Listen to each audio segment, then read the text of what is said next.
Okay, dear friends, we are restarting the session on cybersecurity and online journalism.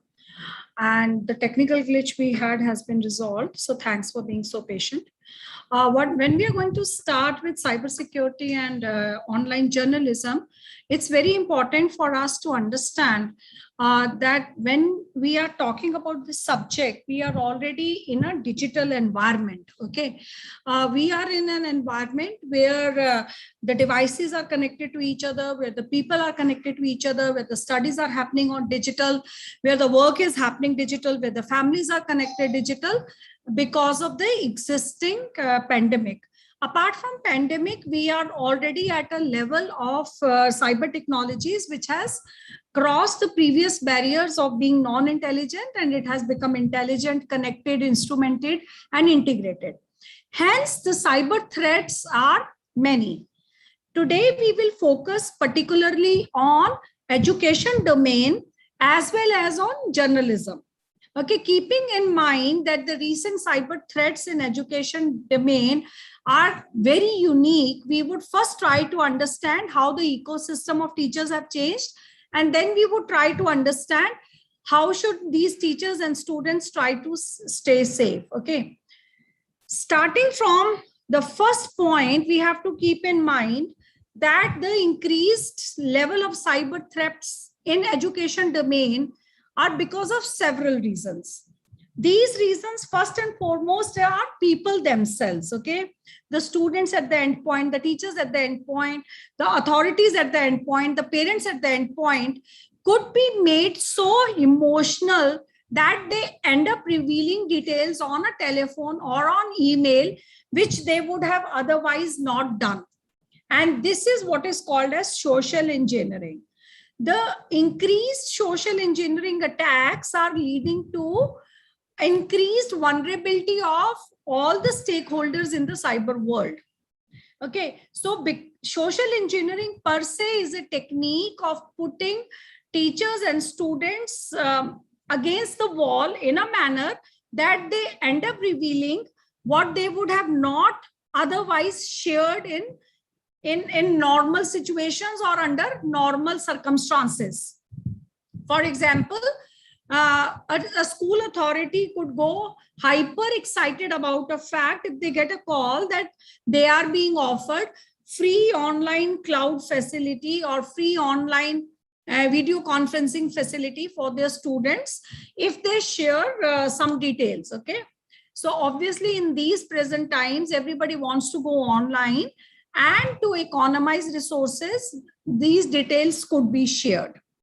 Okay, second is, teachers or students as individuals or anybody as an individual could get a call that, okay, you are entitled to this kind of a free holiday, and please share your date of birth or your other details or your address. Okay, or probably somebody is known to you is lying sick, and please look into it, and we have already admitted them in hospital, and please give the details. So these are category of threats where somebody has been made emotional, and they end up sharing their OTP number, their CVV number, their PIN number, their date of birth, or any other personal sensitive data. Now, this sharing of data, which is otherwise very personal to somebody, is actually leading to multifarious nature of cyber crimes. Hence, this first category, increased social engineering attacks. Second kind of attacks are when either I wittingly or unwittingly become careless in my digital habits. Okay, I log in from an unsafe Wi-Fi. I connect to a device where there are no password protections. I share my details or my link with somebody. So these are known vulnerabilities.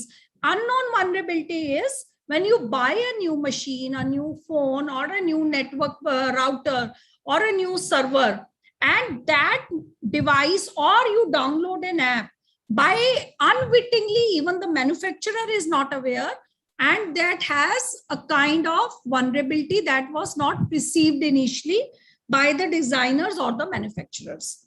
So unknown vulnerability or known vulnerability of hardware or software also causes possibilities of cyber threats.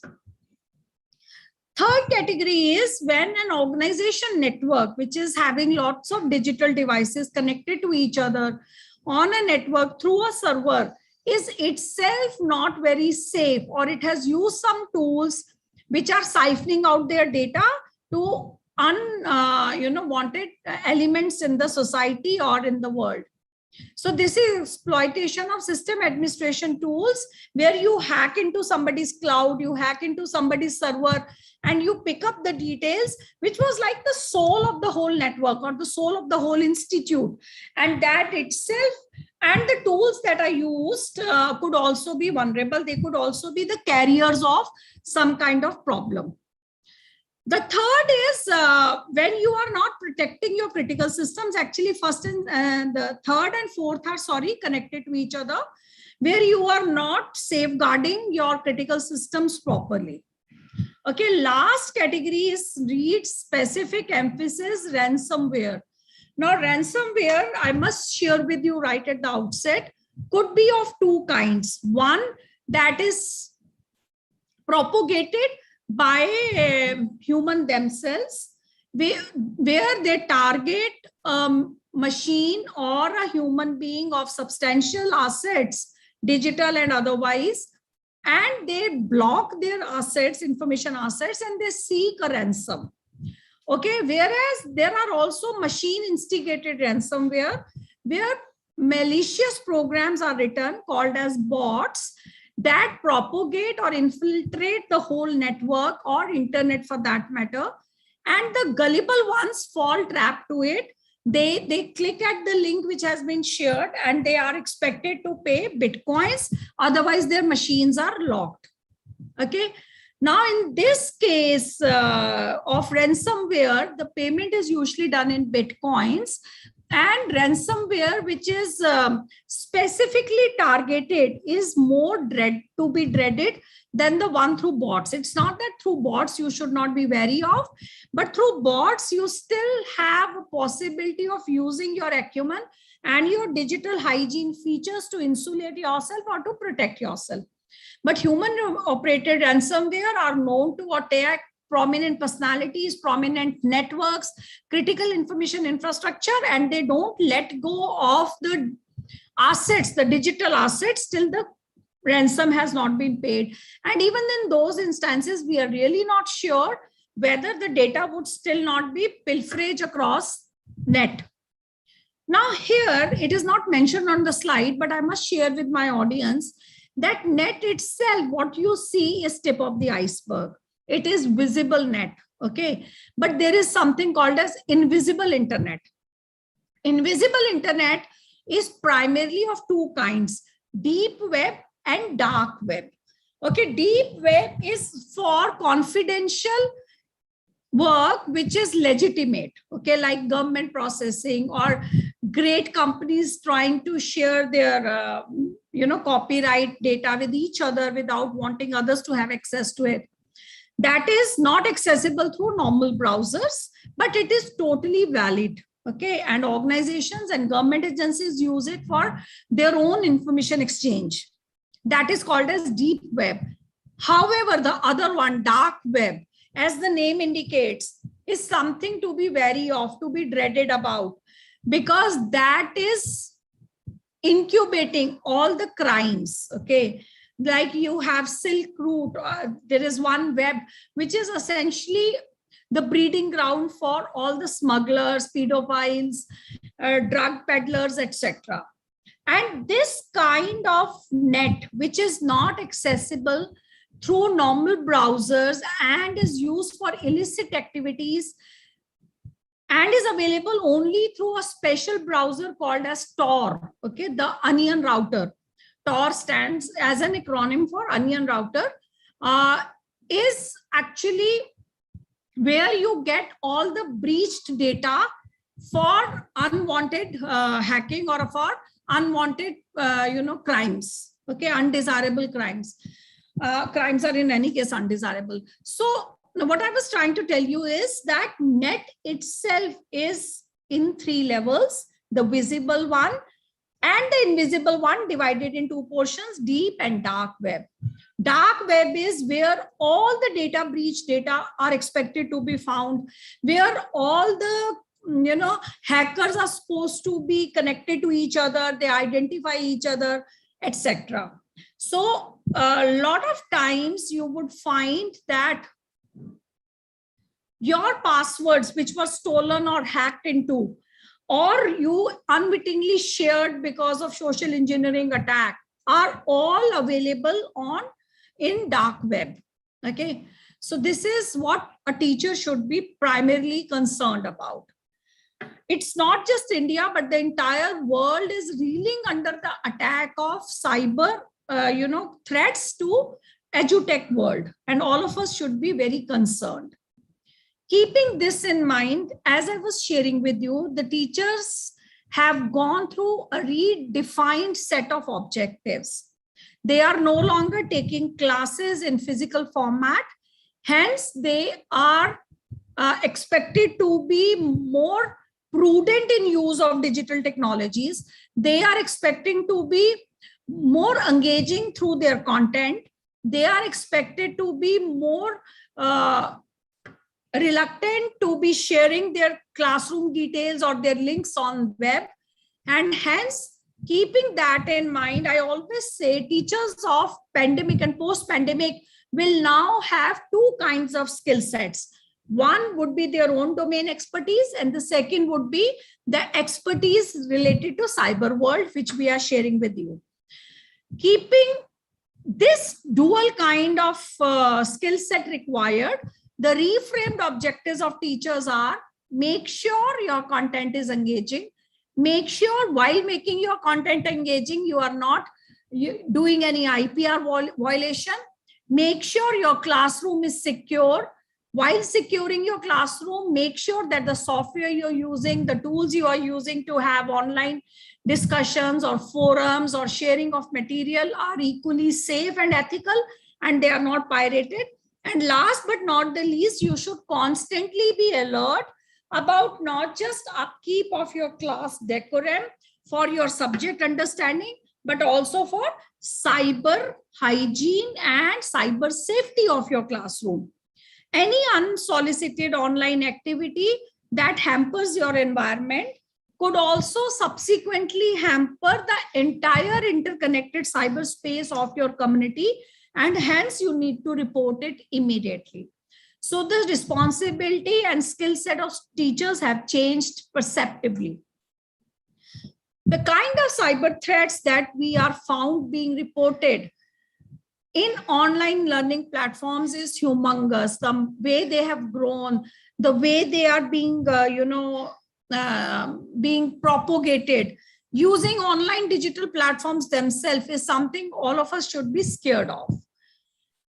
Normally, the ecosystem of education has been students, teachers, and then the outer layer of school, IT team and principal or authorities, and finally the parents and other external bodies. Now, all these three layers have to be digitally alert to ensure that the innermost core is protected. So whatever I'm sharing with you is equally relevant for parents or board members or school management or IT team of a school. In fact, IT team of a school has to be doubly alert. There are certain IT policies and IT do's and don'ts for cybersecurity of an institute that they must know. But as individuals also, they should keep in mind all the do's and don'ts we'll share with you.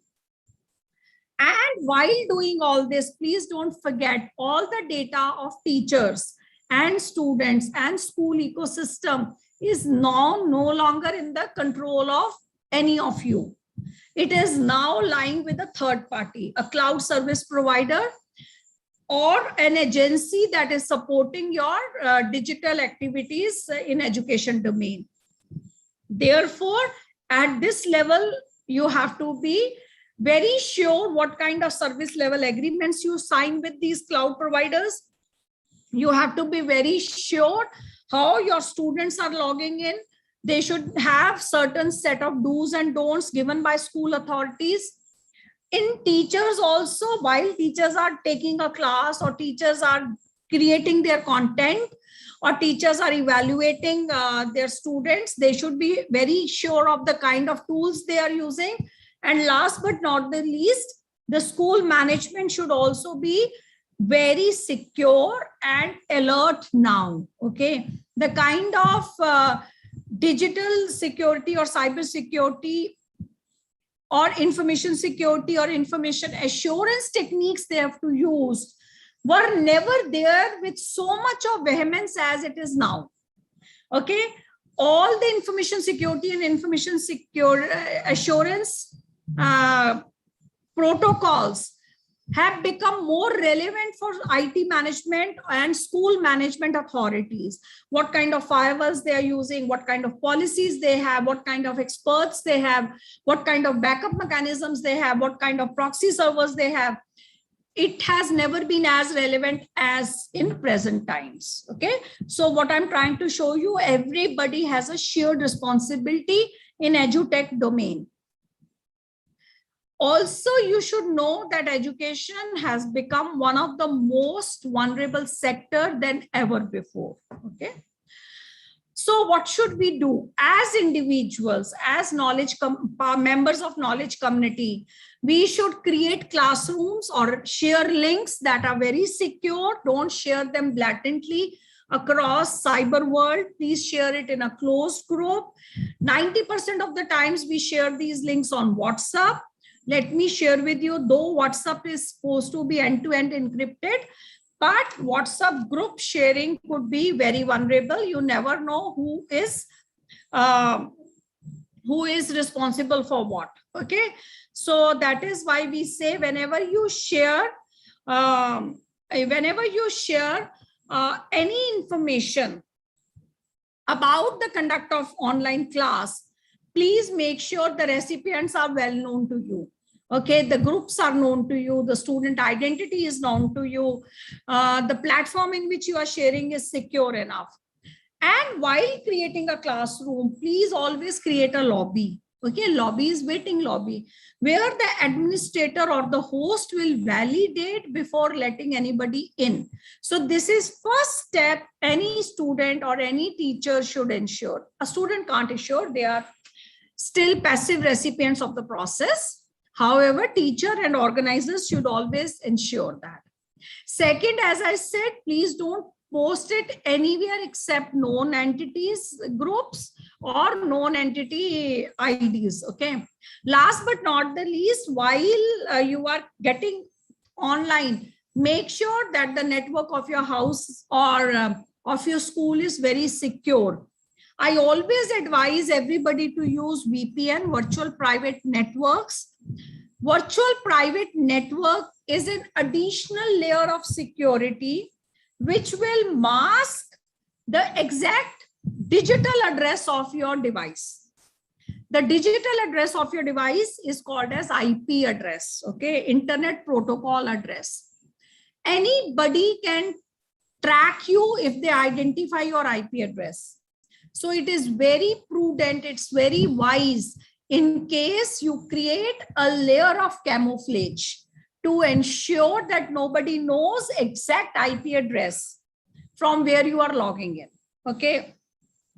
So when you have a VPN, it's a very economical facility.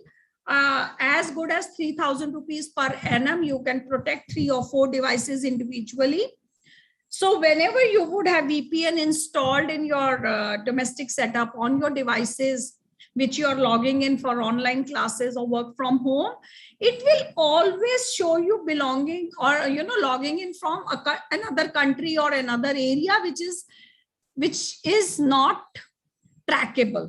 Okay, there are many VPNs. There are several algorithms of VPNs. Sometimes they are constantly hashing your address, randomizing them. Sometimes it is static, but some other country, etc. However, what I'm trying to share with you, even if you are non-digital person, you just have to understand that loading a VPN is as good as downloading any app from your wallet stores. So please, whenever you conduct a class, make sure your device has a VPN.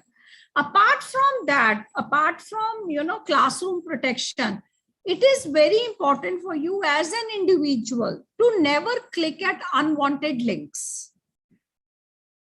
Okay, because we are looking for interesting content all the time. As teachers, I have to look for images, I have to look for supporting videos, I have to look for interesting graphics. I have to go to sites which might give me free, icons and clip paths. While doing that, if you get any free offer, please don't fall for it. In computers, in cyber world, I always say there's nothing called as free lunch. So whenever there are free offers, please be wary. Second is, whenever you try to click at a link, let's say your bank link or a link of a particular, a particular organization, okay, a particular journal or a particular setup or a library, please make sure this link is typed by you and you directly access it by going to their websites. Okay. For example, a lot of times we get an email which says, okay, now free journal access is available if you click here. Okay. And inadvertently, being a teacher, I would just say, wow, free journal access, which was otherwise paid, heavy subscription duty, I'm waiving off if I click here.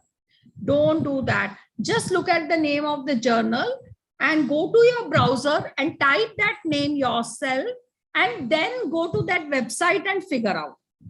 For example, you say free Adidas shoes. So many times we get, okay, some organization is celebrating their anniversary. So you will get free t-shirts, free cars, free booking of real estate. So it is better to go to that bank, let's say ICICI Bank. So don't go here or, Larsen and Toubro. So please go to larsentoubro.com in your browser rather than clicking at the link which has come to you on an email. Also make sure that the spellings are right. Also make sure that the email is addressed to you personally. If you get a generic email, okay, which says, hello, how are you? I'm trying to reach you. I'm stranded. Please click here and try to help me. And I will always reward you in future. I will reward you in future. Now, this is a generic mail. It did not say, hello, Charu, how are you? I am Mukul. I am at Doha. Okay. And please share your details with me. So this kind of generic email, this kind of generic address is always to be looked with a lot of suspicion. When any bank would address you as a customer, they have their name, they have your names and your addresses. When any colleague would try to reach you, they know your names and your identity. When it is a general email, it is quite likely 99.9% that this has come because of a malicious software which is trying to trap as many people as possible. Okay, dear sir oblique ma'am, it would have gone to lakhs and lakhs of sirs and ma'ams, and that's why it doesn't know your name. Anybody who clicks on that link will be gullible and would actually be trapped. Okay, next point is, I told you the second point also. So first one, be very wary of email links or offers. Number two, don't click at links which come to you through such emails. Rather go directly to the website. Number three, never share your details with anybody and make sure your details are exclusive. Like if I would have 4 email accounts, I should not use the same password. If I have some bank details, like I have net banking details, and I also have my Orchid details. I also have my IRCTC details. Majority of the times we try to give the same password. Don't do that. Okay. If one password gets hacked, all your accounts will be hacked. Okay. So that is why same login credentials should be avoided. Last is whenever you get any suspicious mail or anything, please immediately share with somebody who knows about the technology or who knows about the network. Okay, so why we are saying that? Because it would nip the evil in the bud. It will ensure that you are not cascading a crime from one point to another. You are trying to report that crime so that it stops. This comes, it's a direct, thing from the objectives we had talked about. We should always make sure that the content that we are downloading or the support material that we are referring are all from trusted sources, and they have valid, email address, and they have valid contact us addresses. Please also be very cautious whenever you try to download any free app or any free, game or anything. I mean, game is also an app. You could be downloading an infection also with your app. And that is why it's very important for you to only go to trusted sites and don't go to third-party sites like that. However, several times we feel that despite taking all the precautions which I've shared with you, I could still have been hacked or pawned. So there is one link called Have I Been Pawned? I've given it in blue. Pawned is spelled as PWNED. Put your email address, put your phone number there, and you would know you've been hacked in past or not, and your details have ever been compromised or not. In case it is email, then your login credentials and passwords. And it actually is a very good tool, though not a government validated tool. Okay. So 95% of cybersecurity breaches are caused by human error. We are all prone to mistakes. We are all prone to emotional pressures. And that's the time we end up revealing our personal sensitive data, which we should not.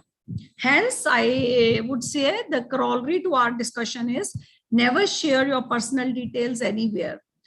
Dear friends, the fact that we have email addresses which are directly indicative of our identity, okay, is in itself, it's a big lure for the criminals, because now earlier it used to be a matter of pride that I've been able to get an email address which is direct replica of my name, my first name plus last name.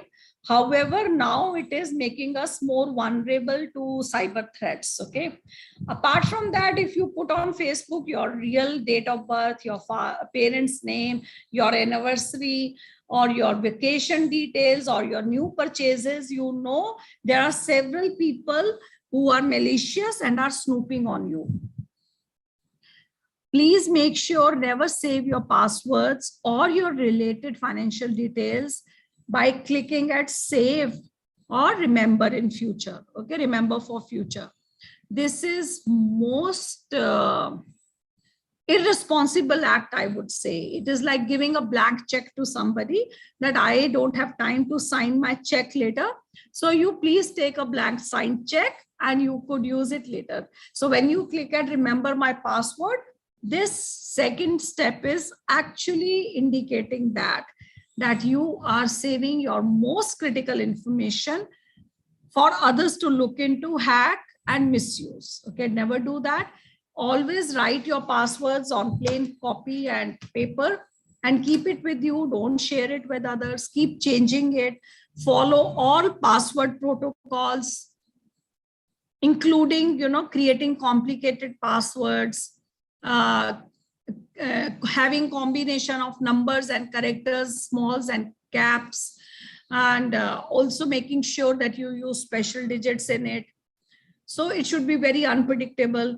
Now there is a trend of creating passwords which are strings. Okay, I wrote in an article, like you could create a string. I work in a wonderful institute. So I could be one, work in, could be again one, wonderful could be a special character. So something like that. So you remember it, you remember the string, but you still kind of, jumble it up in a manner that it is very unpredictable. So please be very careful about how you create your passwords and how often you use, and please never ever save your passwords. Be careful of what you download. I already told you, never download from unauthorized sources, never download pirated software or apps. Be very, very wary of online gaming platforms.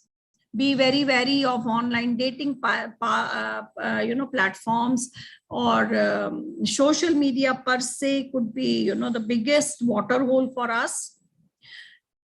While browsing, okay, now I come to the next point. While browsing, make sure you go incognito, so and you delete your browsing history, okay, because if somebody hacks into those cookies are safeguards. Cookies are like piece of personalized information about you, which is going to make your browsing a wonderful experience, or use of your software a wonderful experience. Cookies themselves are not harmful. What is harmful is once these cookies get hacked. So please be very sure to clear your browsing history, to clear all the, bookmarks, to clear your cookies, to go into incognito mode while you are browsing, and keep cleaning it, as much as possible.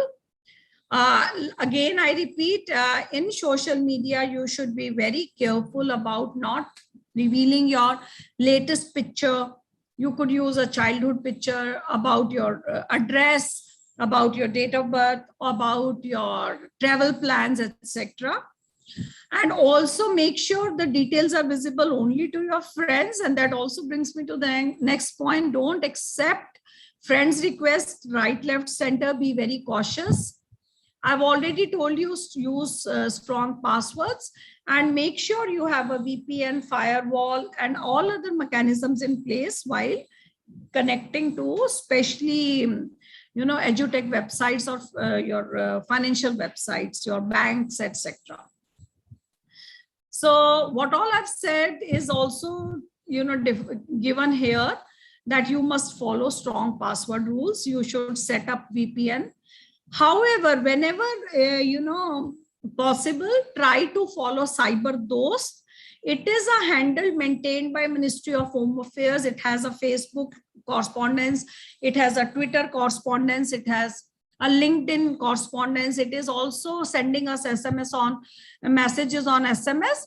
Please follow them. CyberDost is the most wonderful initiative ever, which keeps a normal person updated with cyber threats and healthy cyber practices. Okay.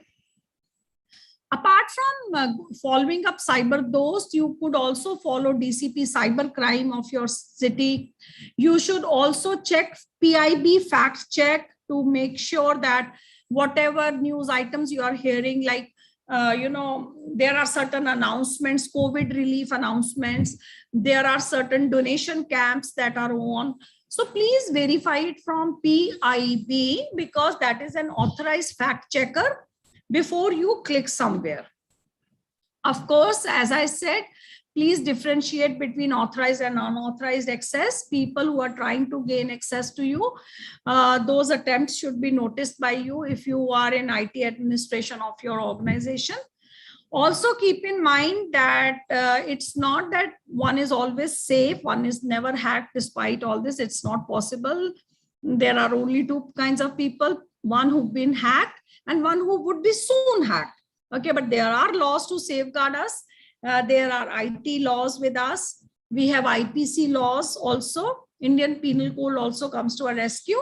And for social intermediaries, we have IT Act 2000 with IT Rules 2021, where a lot of provisions are there that social media agencies are also responsible for any kind of breach that happens on their platforms. So I would just sum up by saying that you should be very sure of what kind of devices you are using.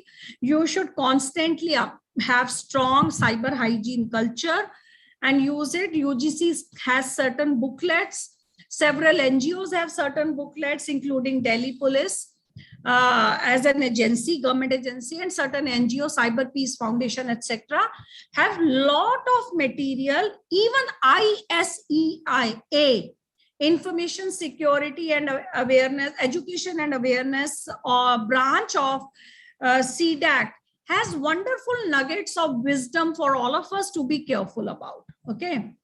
One should also ensure that as school authorities, we should have strong cybersecurity policies. We should teach our students and teachers and management of how should they safeguard their identity. We should constantly review whether cybersecurity policies are being followed or not, and whether if a breach happens, is our response good enough. Like I remember when we were teaching some people in hospitality sector, they would do dummy practices or dummy exercise if fire breaks out or if there is a theft in the hotel. So we should do similar dummy checks for our IT assets also, that in case there is a hack, what should I do? How fast is my, get up time, recovery time? What would be my response? So school authorities should, or university authorities or management authorities of knowledge organizations should ensure that. There are several cyber laws in country. We've shared some of the sections with you. You could use it later. I'll share the presentation with the organizers, Mr. Anupam and Mr. Vineet. And that's all I have to share as of now. I would also, if time permits, would also like to, ask management if they want me to specifically cover something.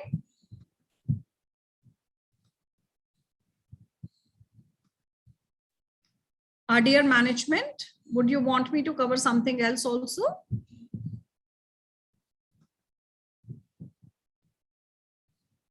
For example, we can cover about journalism because that was also supposed to be a part of the topic. And while, presuming that journalism is of equal interest to each of us because we are also responsible knowledge creators, I would like to share with you a data. The data says that there are several, journalists that are, majority of the journalists have been trolled because of their responsible journalism, etc. However, out of 10 journalists, 8 of them are found to be women, which is so very unfortunate because, when the identity of a journalist is known, and unfortunately, when it is understood that that journalist is a woman, we found that trolling happens, memes happen, and their geolocations are captured, and hence women journalists have been found more vulnerable. And that is why you should know there are many agencies that are helping, like Ministry of Child and Women Welfare are themselves responsible for helping such journalists. And unfortunately, Global Press Freedom Index has ranked India again at 142nd position, which is very unfortunate for us. However, that actually shows that responsible journalism is in for a toss, and that is also because in online mode, journalists are more vulnerable, and hence they feel that they don't want to share because they feel their identity is being revealed. Okay. So this is an exercise which was done by The Guardian, and it gave us very unfortunate results. Also, in journalism, we found that women journalists are exposed to insults about character, majority of them. As I said, the fact that they are women journalists, obscene images about them, of them, and with them are shared. Impersonation of their details is again there, proxy identities are created under their name. Their families have been also threatened, and you'll be very surprised the kind of devaluation of their work is done if their gender identity is revealed. And violence is also figured out in some cases. as well as threat of rape. So the kind of online harassment a women journalist goes through is unbelievable. Trolling is something I thought I must share with each of you, that there are bots that are created to troll. Troll is to kind of, give negative comments about whatever was posted by a responsible journalist and make a mockery of it. So troll armies, which are software driven, also bots are also there. They target such independent strong voices to stifle them. So the kind of cyberbullying we figured out, particularly in journalism, are, as I said, posting nasty rumors about them. We also shared in the previous slide, we saw publishing embarrassing photographs of them, creating a fake page about them or in their name, impersonation, or about their defamation. So that is also happening a lot. And online threats are given. You withdraw this statement which you posted in your blog. Otherwise, XYZ. We also found that political hatred is also getting manifested, and a lot of fake identities are being created around names. So I've used some case studies here, case stories, where you would find that people whose information, journalists whose information, name, age, email addresses, etc., were found or hacked into. They were insulted publicly using fake handles. And these are some of the kind of common problems we found that women journalists are facing, common unhealthy comments that they are facing. And as you can see, racism and xenophobia is definitely on the top of the list. The kind of mean comments which are particularly looked into, if I have to see, are done by cyber stalkers who are of various nature. Okay, it's very important for journalists to understand that cyber stalkers can be of several nature. I mean, the kind of nature they have, they could be very composed. They can constantly keep flooding you with unwanted emails or unwanted messages. However, they are not in hurry. There are cyber stalkers who are wanting to want to breach the dignity line. There are cyber stalkers who are operating in unison. They operate in a group, and a lot of people will say similar things about you and unwanted things, and it's a group which is at action and not an individual. And there are cyber stalkers who can defame you, can attack you, can physically convert this in violence against women. So we've done a PhD in that topic. One of my students, she did a PhD. So this is the most vindictive cyber stalker, and you should be very careful about them. Cyber crime groups are organized, dear friends. You would find there are distributors of unwanted software, spammers and downloads, and traffic dealers. And there are programmers who write it, and there are people who use, their strong muscle to get money out of you. So it's a complete mafia which is operating, and majority of the time, this mafia is operating in dark web. Okay, but what I'm trying to tell you is nexus of programmers, ransom seekers, distributors, app builders, group of known people becoming a part of it to defame you by sharing your credential. All this could be one web, one interconnected setup or mafia. So it could be very huge and could lead to a lot of financial and emotional disaster. So dear friends, but I want all of you to know that cyberbullying is never a victim's fault. If somebody is being bullied, like I remember one of my cousins, she's retired as a principal. She was being bullied and cyber stalked, and the whole family was, very surprised at how is she's an old woman, she's a widow, and she's never shared her details. So then I was sharing with them that it's not her fault. Somewhere a group of people must have hacked into teachers' database, picked up the names of the principals and sent them these obscene messages. So please remember, victim is never at fault. And, in case the victim is a student or a child of yours, you would find their social behavior would have also become very unpredictable. They don't want to go out for family events. They are constantly sulking. You would find their bodies having certain scratches because they're trying to harm themselves. Or several such symptoms. They are skipping their meals. So what I'm trying to say, the victim will manifest several symptoms which you should be very alert about, and you should immediately understand that even if the child has never left the house, they could be being bullied or trolled or stalked by somebody in the cyber world. Therefore, whenever you find there's a victim, you should first and foremost, as a victim, be more assertive and put forth very strongly to stop the behavior. Tell the victim. Second is, please try to block the victim and do not respond to their messages.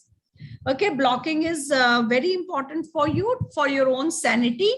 And while doing all that, please save the evidence, whatever they've shared with you, whatever they've said to you, whatever has been trolled about you, try to click photographs or take screenshots, because that will help you to frame a very good complaint. Okay.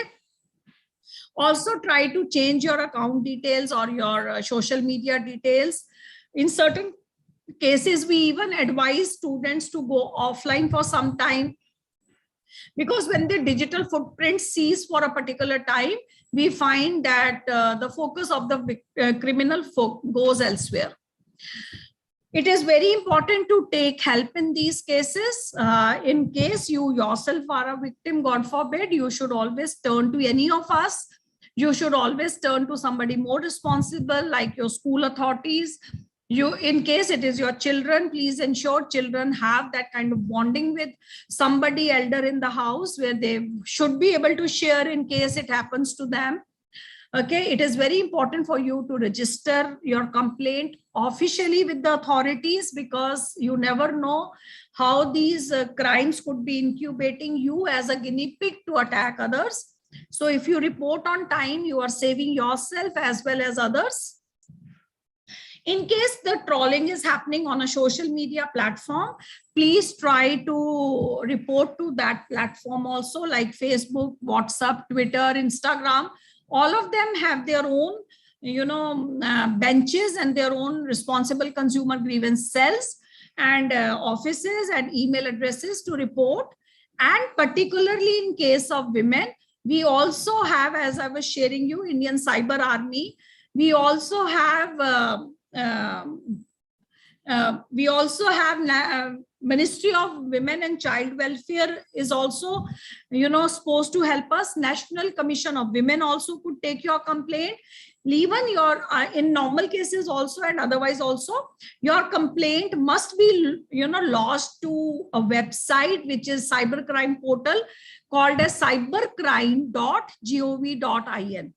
I repeat, if you have any cyber crime happening around you, including cyberbullying, cyber trolling, or phishing, or whatever kind of crime which has happened to you through digital devices, your email, your apps, or your social media handles, you should immediately report to a website, a portal called as cybercrime.gov.in.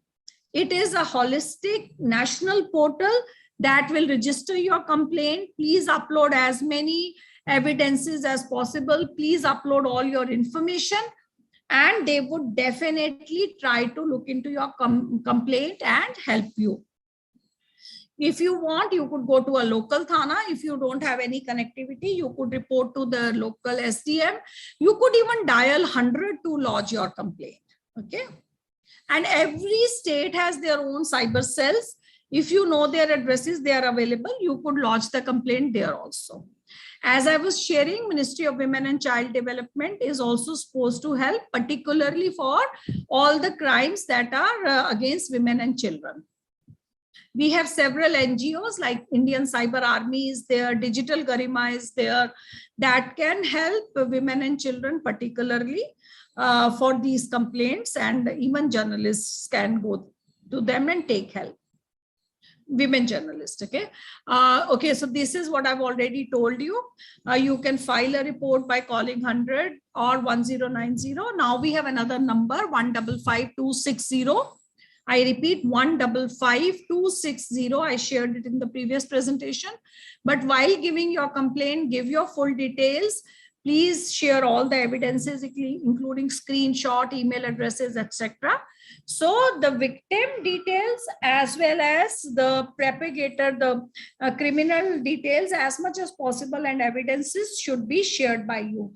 Please remember, in case it is, crime against women in the cyber world, it is possible for you to stay anonymized also. You can lodge a complaint by staying anonymized to protect your own dignity.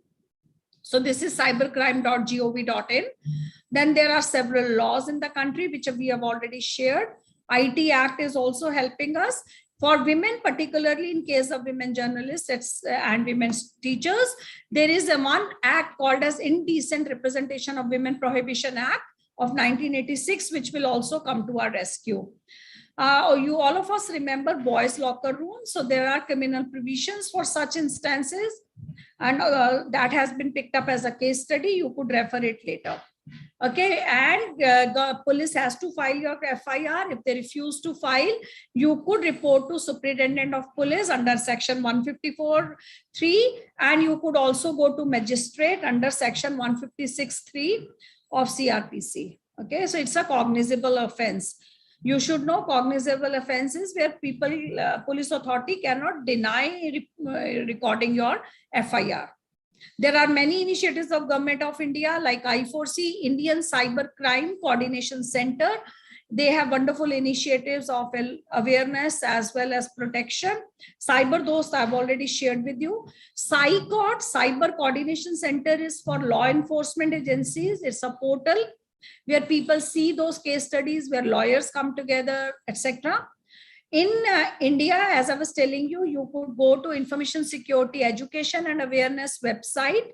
We also have Cyber Safe, web portal, which helps, in cybercrime portal I've already shared with you. So these are some of the screenshots. CyCOD for law enforcement agencies. We have Cyber Safe, which is actually of how to stay safe in a connected world of network as well as internet. Cyber Dost handle looks this. It is the common logo of Cyber Dost, and you could follow it at Cyber Dost in Twitter. Information Security Education and Awareness. It is a very wonderful portal where you'll find nuggets of wisdom for teachers, students, for doctors. I mean, profession-wise, all important aspects are mentioned there. We also have several NGOs who are working together, and there are Government of India initiatives also where you give free, online education to teachers and women particularly. And we have this banner of Cyber Siksha. We also want more policies and act in IT domain to ensure cybersecurity is more, cognizable offense. IT Act of our country is there, but Cybersecurity Act is required. And so you would recall Prime Minister Modi had announced cybersecurity policy in 2020, and we might get one in 2021. So that will be very interesting to have a national level cybersecurity policies. Cyber social media platforms also have a responsibility. Government has a responsibility, and you should know it is not just in India. Everywhere in the world, journalists are being trolled. Therefore, your own behavior should be very careful. You should not bully anybody else. Okay, you should know you can become a victim and you can become a criminal both. So you should be very, very careful what you are saying on online classroom or online, social media handles about each other. You should not take photographs and content without permission, and you should particularly not distribute photographs without permission. So this is also very important for us. We ourselves should have manifest responsible behavior. There are certain cases I've shared with you. You could see them later where targeted harassment was done. And it's very important for us to know that Government of India has given us a lot of provisions. Okay, on this note, I'm going to stop sharing. Now, I would request organizers to chip in if they want to say something. Yes, ma'am. There is a question for that कि कैसे हम उससे बचे हैं, ये जो cyber fraud हो रहा है अभी, उससे क्या रखना चाहिए, जो हमारे जो स्टूडेंट हैं उनको क्या हम बताएं, कैसे हम बताएं? देखिए, बहुत ही बढ़िया सवाल है विनीत जी। क्योंकि हिंदी में सवाल आया था तो मैं हिंदी में ही जवाब देना पसंद करूंगी।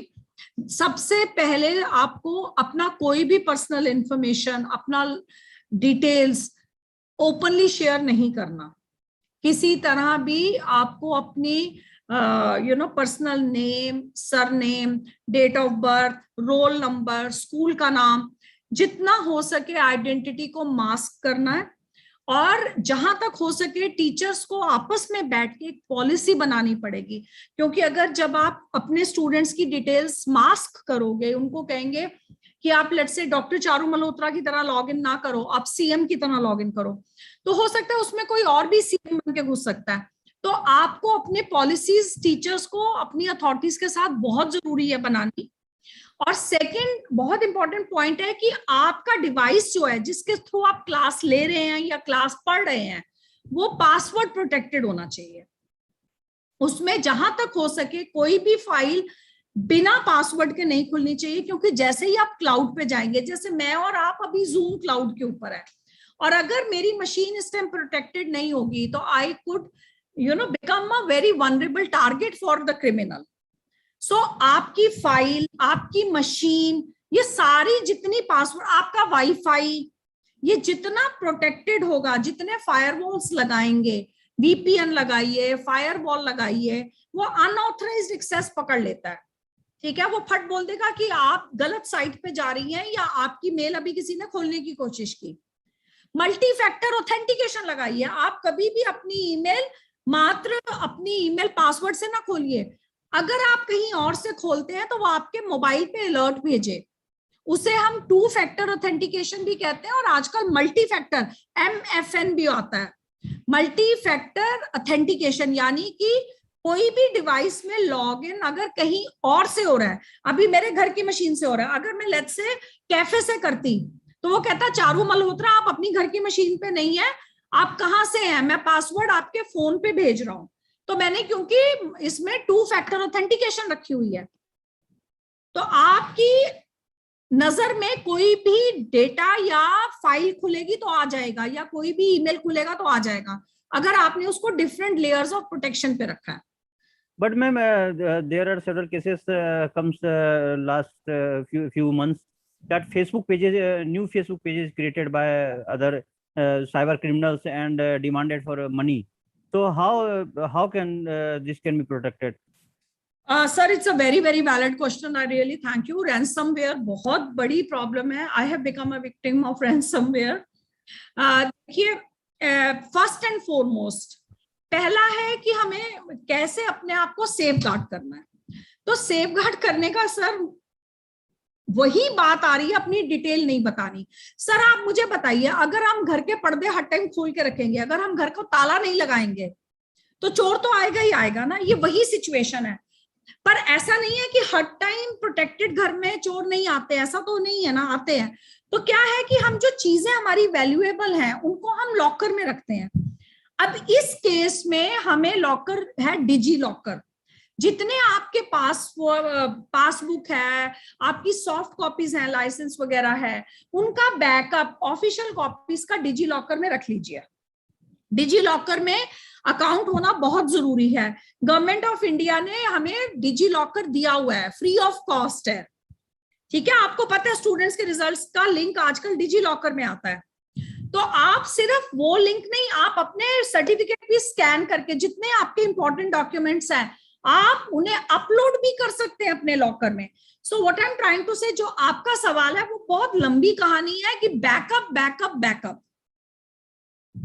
ठीक है, मैं ये नहीं कह रही कि आप मशीन को प्रोटेक्ट ना करिए, वो एक लेवल की प्रोटेक्शन। फिर फाइलों की सेकंड लेवल की प्रोटेक्शन है, ऑथराइजेशन थर्ड लेवल की प्रोटेक्शन है, multi level authentication fourth level की प्रोटेक्शन है। लेकिन अगर सारी प्रोटेक्शन के बावजूद अगर आप फंस गए हैं और आपका डेटा सेफ है, तो अगर आप बिटकॉइन नहीं भी दे रहे, आप रैंसम नहीं भी दे रहे, तब भी आपका डेटा सेफ है, आप अपनी मशीन को फिर से रीस्टार्ट मतलब रीफॉर्मेट कर सकते हैं होपफुली।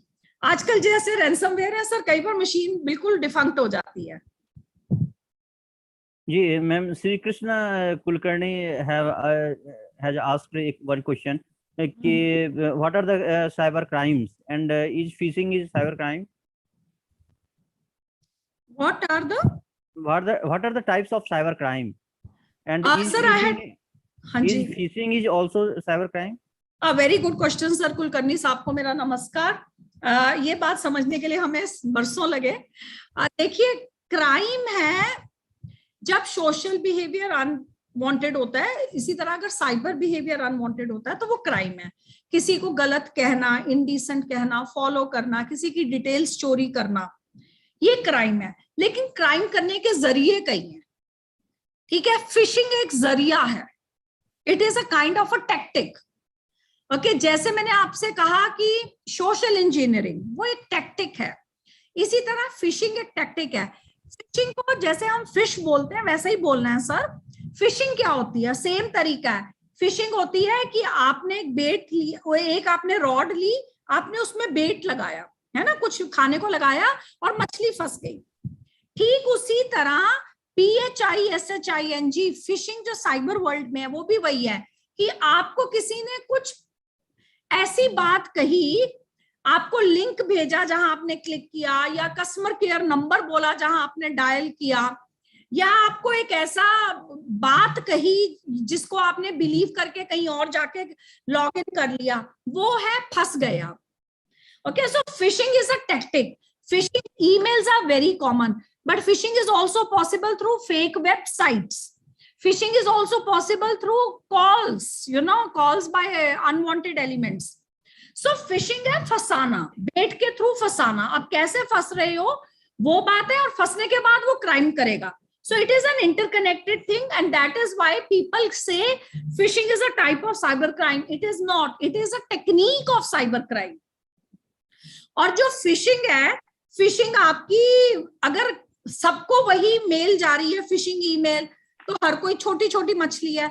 अगर फिशिंग एक पर्टिकुलर व्यक्ति की हो रही है, एक पर्टिकुलर डिटेल्स, जैसे लेट्स से अंबानीज की, या पॉलिटिकल लीडर्स की, या let's say school management top guns की, तो उसको हम बोलते हैं whaling. So whale is a big fish and it is spear phishing, मतलब एक टारगेटेड है वो। तो एक है कि एक फिशिंग मेल करोड़ों लोगों को गई, जिसने उसको बेट को पकड़ लिया, वो छोटी मछली पकड़ी गई, उसने अपनी डिटेल्स दे दी।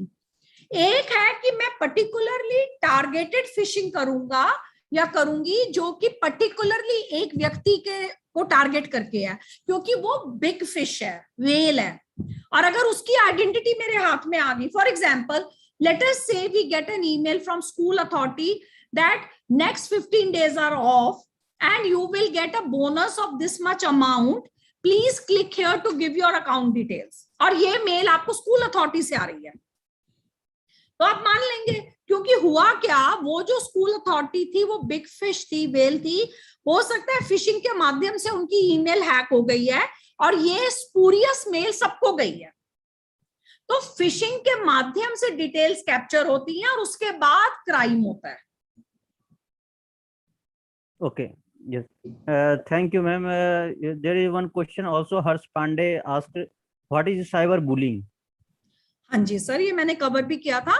बुली क्या होता है, किसी को नाजायज तंग करना, उसे ऑफेंसिव बातें कहनी, उसे इंफीरियरिटी कॉम्प्लेक्स देना, उसको बेहुदा हरकतें करके परेशान करना। तो ये दैट अगर ये आपके मशीन के माध्यम से है, आपके फोन के ऊपर हो रहा है, आपको भद्दे व्हाट्सएप आने शुरू हो गए, आपके ग्रुप में आपके नाम पे गलत बातें कही जा रही हैं, या एक वेबसाइट बना के कॉन्स्टेंटली मेरे अगेंस्ट बोला जा रहा है, तो इसको साइबर बुलिंग कहते हैं। कि digital device, digital apps, digital platforms use करके किसी को हरास करना और उसको आप मानेंगे स्टूडेंट्स को कई बार इतना साइबर बुली किया गया कि हमें केसेस ऑफ सुसाइड्स रिपोर्ट हुए हैं। गुड़गांव का एक बच्चा था, he was being cyber bullied by his seniors and the authorities did not get to know, parents did not get to know, and he jumped from 7th floor of his apartments. Yes, thank you, ma'am. This is a wonderful session for from you, and you have give ideas about cyber threat, virtual classroom, untrusted resources, and other also all these things, internet safety, etc. So this is a wonderful session. Thank you for very much. And I thank you, thanks to Ramanujan College also for conducting this session. And I am also thank to Dr. Anupam Kumar for course coordinator. He is also a course coordinator of this whole FDP, 15 days FDP. And I am thanks to all faculty members, all technical persons who are associated with this FDP. And personally, I give all thanks to all participants, more than 100 participants of this FDP who are working on institutions and university and colleges of all over India. So thank you all for joining with us. And next session is on कल हम बात करेंगे recorded session. Yes, this is next is recorded session. So we will join that on that. Sir, I also thank Ramanujan College. I particularly thank Anupam ji. He was very kind, constantly reminding me because I have such a busy routine. I'm also very thankful to you for being so kind. Anupam ji was like so persistent कि मेरे को मौका ही नहीं दिया. और विनीत जी, आपने इतने अच्छे से कोऑर्डिनेट किया कि आपने मुझे मतलब I actually rush from office to home because office का सारा नेटवर्क ब्रेक कर गया था, ब्रेक डाउन हो गया था. And to my audience who stayed back for me, बहुत दिल से शुक्रिया. And I am always available. Anupam ji, you can use my contact with anybody sir. अगर कोई टीचर को कोई भी प्रॉब्लम है साइबर वर्ल्ड में, सर मैं फिलैंथ्रोपिक उसमें शौक से जज्बे से काम कर रही हूँ, एक से कि मुझे स्वार्थ नहीं है. तो आप प्लीज मेरी इंफॉर्मेशन वैलिड लोगों से, वैलिड टीचर्स से शेयर कर लीजिएगा. All the participants must touch with ma'am Charu ma'am, so know about all these things. Thank you sir. मेरे को पार्टिसिपेंट्स को भी बहुत दिल से शुक्रिया और प्यार. जी मैं एग्जिट कर रही हूँ जी. जी Thank you.